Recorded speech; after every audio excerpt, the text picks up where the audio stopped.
silencieuse, mais étroitement surveillée, se pressait au stade de Lubumbashi le samedi 19 avril.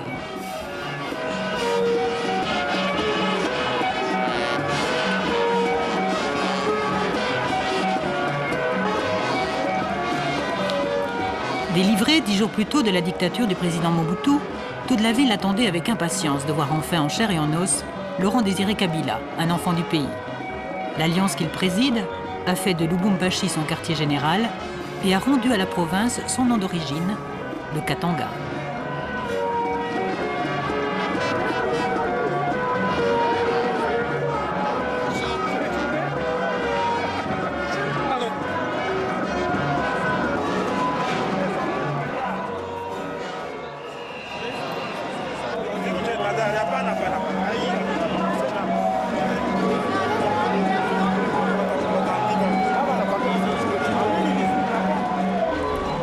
Dans la tribune d'honneur, la tension est manifeste et ce sont les soldats qui commandent.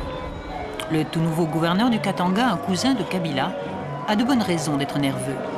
Des menaces d'attentats pèsent sur le président. Le meeting a été remis à plusieurs reprises par crainte pour sa sécurité.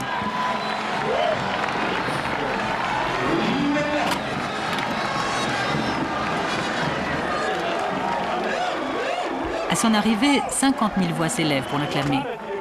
Les hommes qui l'entourent, ministres et conseillers, sont des Banyamulenge, ces Aïrois Tutsis, fers de lance de la guerre, et des Aïrois de la diaspora, opposants de toujours au président Mobutu. Bien que les activités des partis politiques ont été suspendues, la population de Lubumbashi veut voir de plus près ses nouveaux maîtres.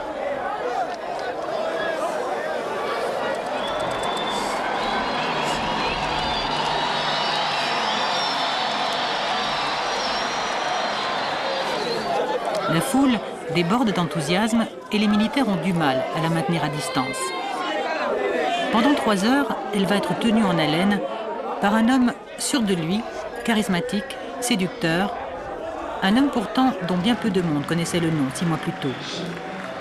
À l'africaine, en dialoguant avec la foule, il va raconter une histoire, celle de l'Alliance et de sa guerre contre les Mobutistes.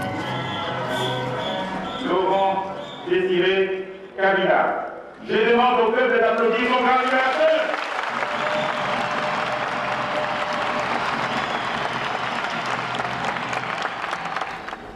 Sasa ndio tulipoendelea, mambo yalikuwa mabaya, serikali yake mnajua, yaani guvernema yake ilikuwa kila mara ni ya watu mnaowafahamu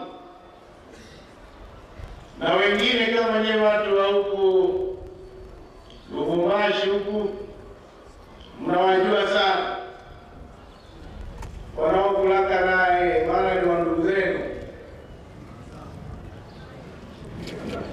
mnawajua sana, wanaiba naye sana.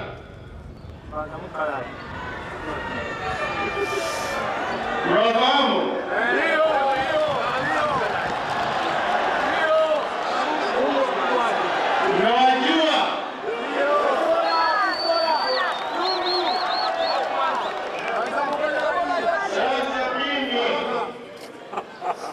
Sitafanya kazi ya kutajataja wale watu wamubutise, nisije kupata shida ya kusahau wengine, maana nyinyi mnawajua.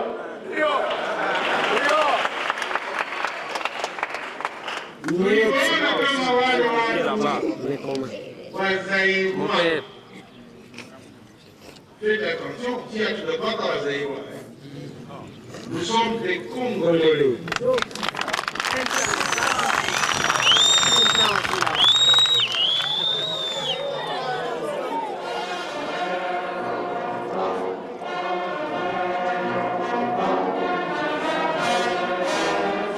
Le Congo de Laurent Désiré Kabila a remis à l'honneur la Congolaise, l'hymne du Congo indépendant de 1960. Et ce Congo renaissant veut se réapproprier les richesses du Katanga, dilapidées par Mobutu.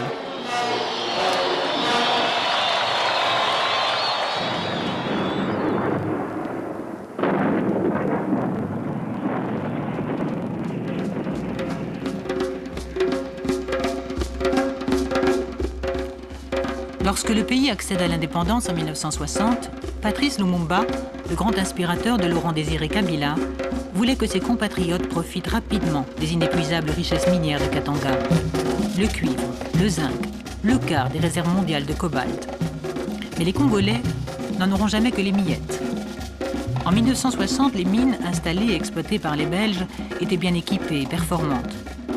C'est l'uranium du Katanga qui a servi à la fabrication de la bombe d'Hiroshima.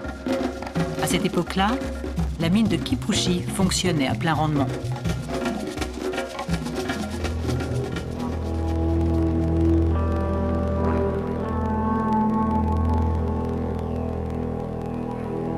Aujourd'hui, tout est arrêté à Kipushi. 2 chiffres illustrent la déglingue dans laquelle le moboutisme a plongé l'industrie minière du Katanga. En 89, le Katanga produisait 450 000 tonnes de cuivre. Mais en 96, il n'en produisait plus que 35 000 tonnes. À 1500 mètres de fond, les galeries sont endormies, mais elles devraient revivre bientôt.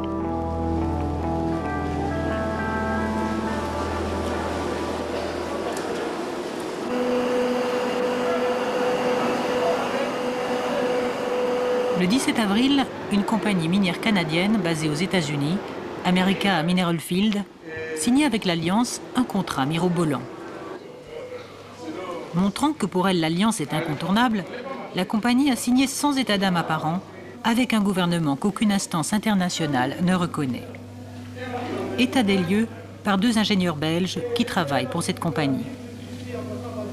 La mine s'est arrêtée tout doucement. Au fur et à mesure que les engins s'arrêtaient, que les pièces de rechange n'arrivaient plus, la mine s'est arrêtée. Mais en gardant l'infrastructure présente. Donc ce qui manque au fond, c'est des engins, c'est tout. Et un puits pour descendre plus bas. Mais c'est la seule chose qui peut manquer. Mais ça va demander un énorme investissement. L'investissement total pour la mine serait le caniveau, je crois que c'est de l'ordre. C'est difficile de voir parce qu'en fait il y a plusieurs étapes de projet. Nous prévoyons un investissement de 30 millions. Et ça c'est à ce niveau. Quand on va devoir passer au niveau de la nouvelle usine qui devra produire 200 000 tonnes de zinc, les investissements seront beaucoup plus importants parce qu'au global, comme je l'ai dit ce matin, nous allons atteindre entre 550 millions ou 650 millions de dollars. Et ça se passe bien avec les autorités, les négociations, parce que les enjeux sont énormes. Nous avons mis exactement un temps relativement long pour conclure tous les contrats, mais tout s'est passé parfaitement loyalement et très correctement. Et en tout cas, la population est entièrement acquise à Kabila et est tout à fait heureuse de son arrivée. De ce côté-là, maintenant il faudra voir comment il va manœuvrer entre tous les partis politiques, régler les salaires, etc. Mais les gens sont très contents.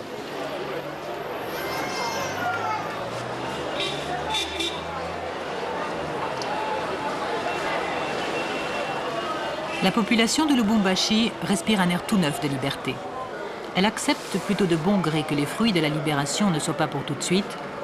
Elle est soulagée de ne plus subir les exactions des soldats de Mobutu et de ne pas avoir été pillée par les FAZ, les ex-forces armées zaïroises, qui se sont rendues sans combattre.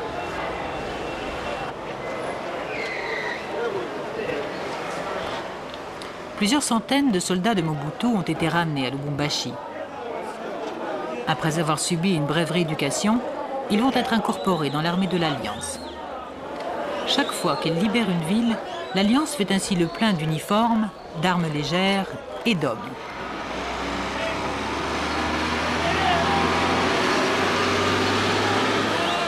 La libération rapide des 4/5 du territoire zaïrois est un triomphe pour l'Alliance, mais dans chaque ville libérée, elle doit prendre des décisions difficiles et fait face à une avalanche de problèmes.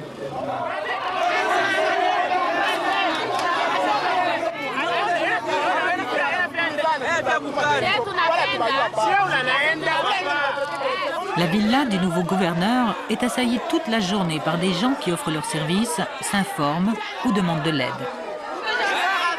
Excusez, silence. Notre problème, nous sommes les déplacés de la guerre. Alors, nous sommes venus ici pour demander s'il y a moyen qu'on puisse bien nous rapatrier chez nous. Il y a les gens de Goma, les gens de Bukavu, Kalemi, Kindu, Uvira, partout. Et puis ça fait au moins 5 mois, on n'a pas de la nourriture, on ne mange pas. C'est pourquoi on veut demander s'il y a moyen, on peut nous donner le temps de rentrer chez nous. C'est les problèmes que nous sommes venus ici pour voir le monsieur. Voilà, vous me donnez l'occasion. Hein. Je vais voir le chef du protocole pour qu'on vous obtienne, si possible, le rendez-vous auprès de son Excellence, Monsieur le Gouverneur, afin qu'on puisse examiner en profondeur votre problème. Ça va, mais évitez de crier, évitez de faire quoi que ce soit, soyez calme, veuillez bien vous retirer, de vous retirer un peu pour nous permettre de faire correctement le travail.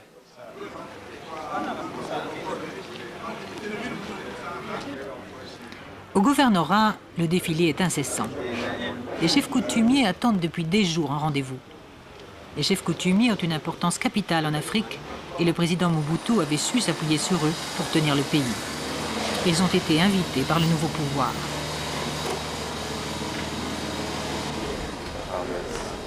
Le gouverneur ne connaît que depuis quelques jours la province complexe et turbulente qu'il administre aujourd'hui. Gaëtan Kakuji a vécu pendant 34 ans en Belgique. Il y a été mineur de fond puis journaliste. Il était aussi le représentant en Belgique de son cousin Kabila. Gaëtan Kakuji apprend son nouveau rôle de gouverneur intérimaire à toute vitesse.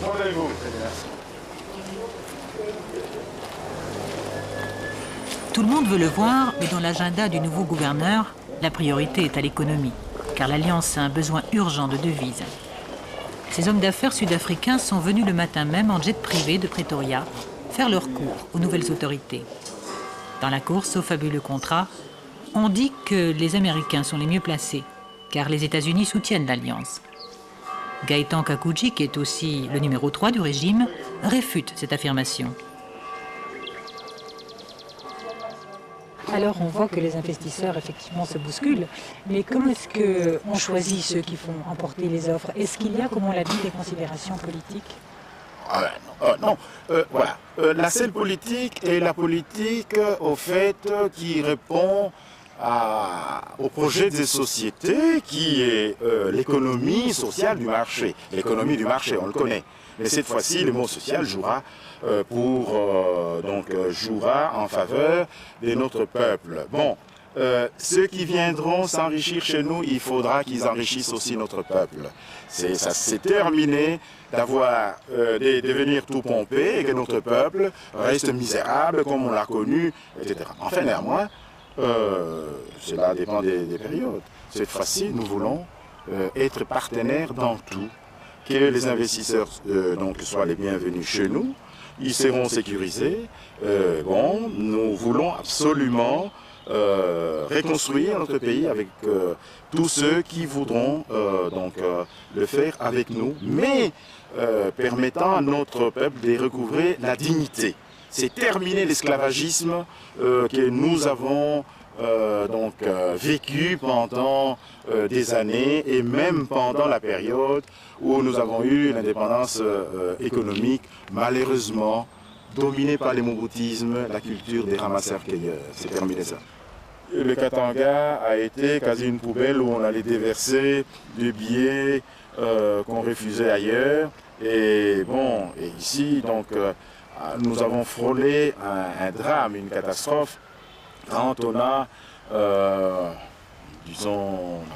commis une petite erreur, il y a eu, une petite entorse, heureusement nous avons rattrapé la situation concernant la démonétisation des billets de 500 et d'1 million.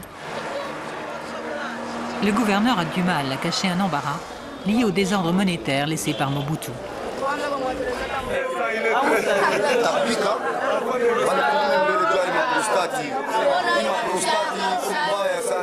Ces billets, appelés par dérision prostate, sont au cœur du problème. Le ministre des Finances de l'Alliance voulait démonétiser les grosses coupures d'1 million et de 500 000 nouveaux zaïrs sans aucune valeur réelle. Mais devant les protestations de la population, le gouverneur s'est opposé à la décision du ministre des Finances. Cela n'a pas suffi à rassurer les gens. La valse hésitation de l'Alliance a semé un début de panique et les magasins sont pris d'assaut.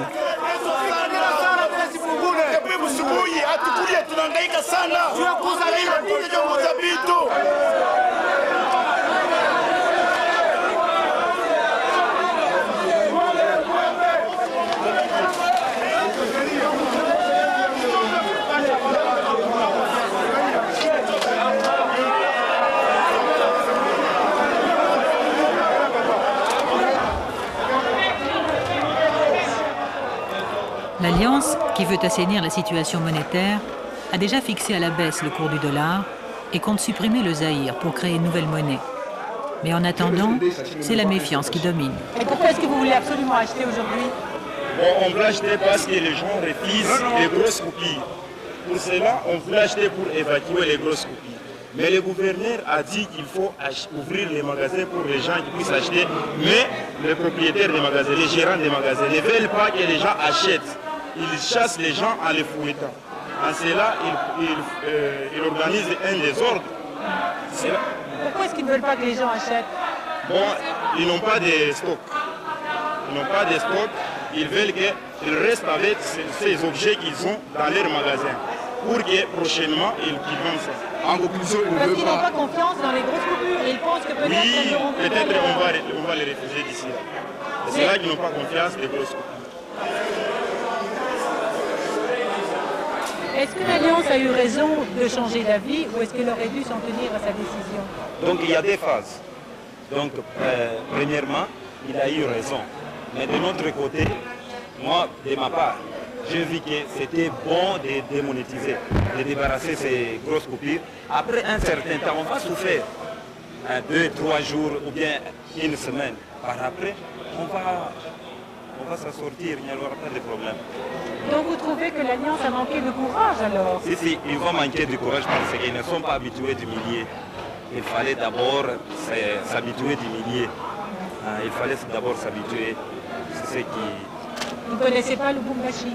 Non, ils ont quitté Lubumbashi il y a à peine 34 ans, 32 ans. Pour le moment, il fallait d'abord étudier les milliers. Il fallait d'abord étudier les milliers pour en savoir plus. Qu'est-ce que vous pensez de tout ça? Vous êtes déçu de la manière dont ça se passe? Ou vous pensez que c'est juste parce que c'est le début? Non, c'est le début, ça va passer, ça va passer.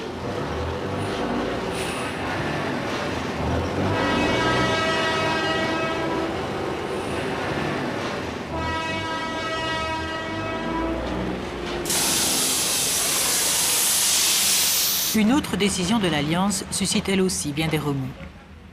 Un arrêté vient de supprimer la société privée appelée Cisaraï, qui depuis 2 ans exploite le réseau de la Société nationale des chemins de fer zaïrois, qui était alors et est toujours en pleine déconfiture.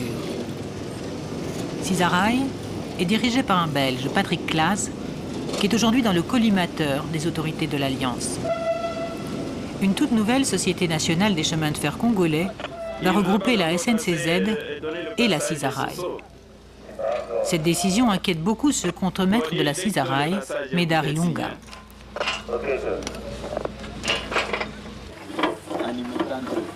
Un conflit oppose les cheminots des deux sociétés. Ceux de la SNCZ sont furieux du dépeçage du service public, organisé par le gouvernement de Mobutu au profit du privé. Ceux de la Cisaraï ne comprennent pas la décision de l'Alliance. Ils sont fiers des performances de leur entreprise. Il y avait quelque chose qui n'allait pas ce matin. Je les ai vus partir vers 8 heures et quand ils partaient là, c'est comme s'ils allaient à une fête. Médard Ilunga, comme tous ses collègues de la Cisaraï, se pose beaucoup de questions sur les menaces qui pèsent sur leur entreprise. Mes inquiétudes, il y a d'abord ce qui s'est passé dans l'histoire. Il y a l'indépendance avec Lumumba. Il a remballé des exploités, même certains qui étaient dans le domaine économique. C'était catastrophique. Et après, il y a eu la zaïrianisation, où on voyait un Zaïrois qui on donnait une ferme, qui n'était pas initié dans le domaine. Il venait et à la fin, tout était détruit. Sur le plan économique, c'était encore catastrophique. Et puis, il y a eu le pillage. Avec le pillage, tous les hommes d'affaires étaient pratiquement tombés par terre. Il y a des hommes d'affaires qui sont partis. Et ça a été pratiquement la fin de tout. Maintenant, quand je prends une société comme la Cisaraï, qui a trouvé la SNCZ, qui était tout par terre, mais avec un homme comme M. Claes, qui a été sincèrement la plaque tournante et le grand artisan de ça. Si aujourd'hui aussi, brusquement, on dit « partez », il est parti. lui qui avait mis en place un système qui était performant et qui est parti, est-ce qu'on risque encore de retomber dans les mêmes histoires? Et pour moi, c'est assez inquiétant.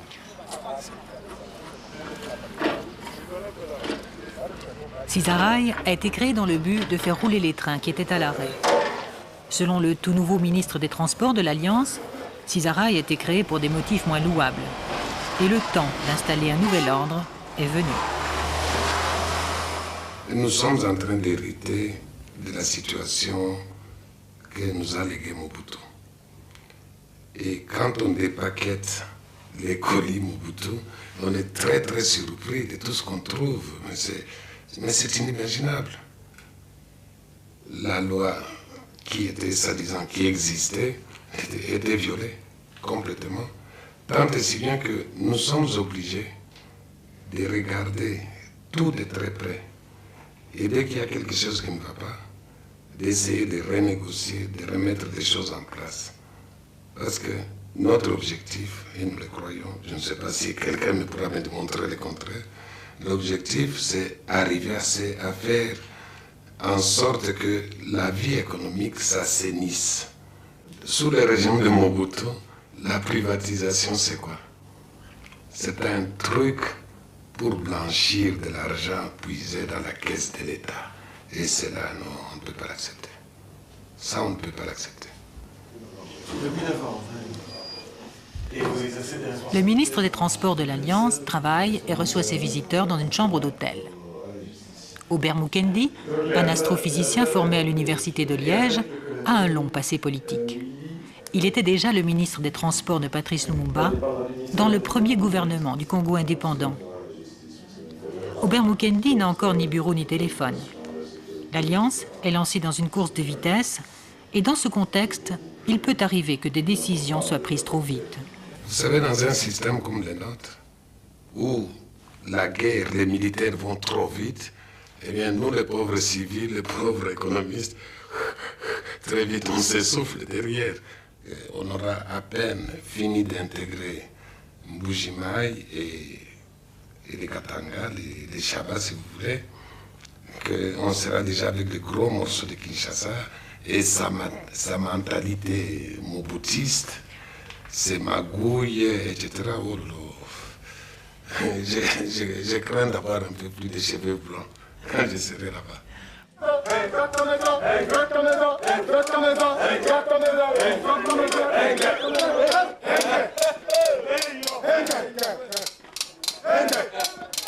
Kinshasa demain, Kinshasa bientôt, les soldats avancent à pied au rythme de 70 km par jour.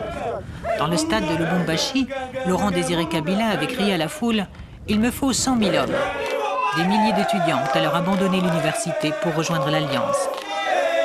Une marée humaine se prépare pour la dernière bataille, celle qui doit permettre au nouvel ordre de s'installer dans tout le pays. Nous voulons vraiment mettre fin pour Mobutu. Nous allons les tuer. Nous voulons la mêlée qui va ici.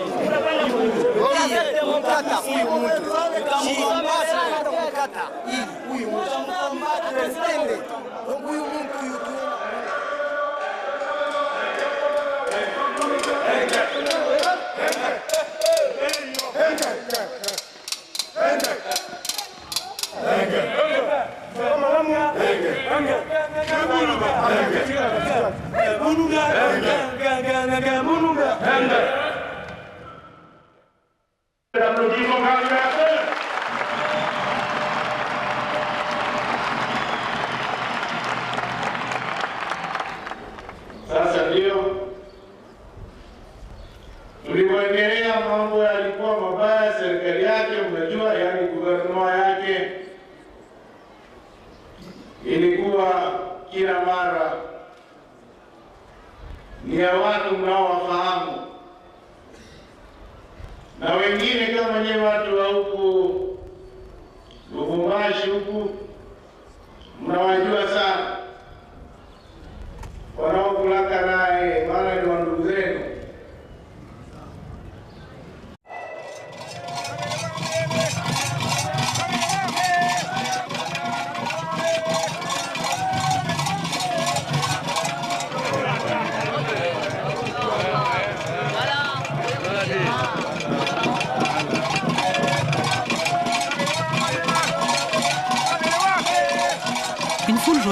mais étroitement surveillés, se pressaient au stade de Lubumbashi le samedi 19 avril.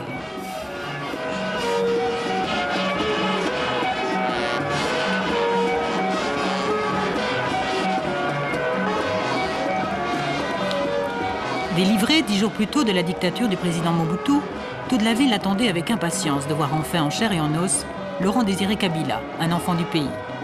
L'alliance qu'il préside a fait de Lubumbashi son quartier général et a rendu à la province son nom d'origine, le Katanga.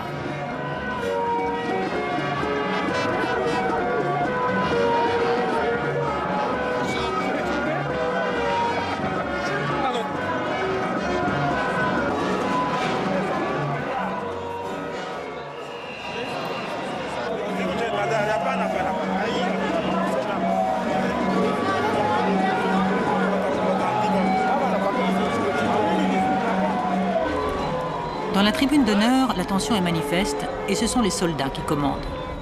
Le tout nouveau gouverneur du Katanga, un cousin de Kabila, a de bonnes raisons d'être nerveux. Des menaces d'attentats pèsent sur le président. Le meeting a été remis à plusieurs reprises par crainte pour sa sécurité.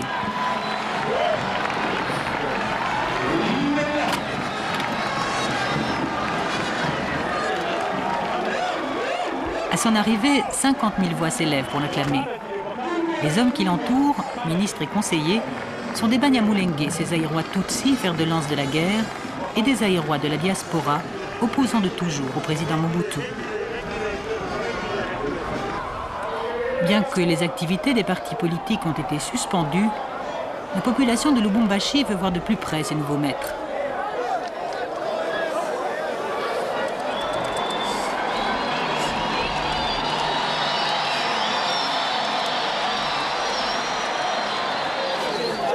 La foule déborde d'enthousiasme et les militaires ont du mal à la maintenir à distance.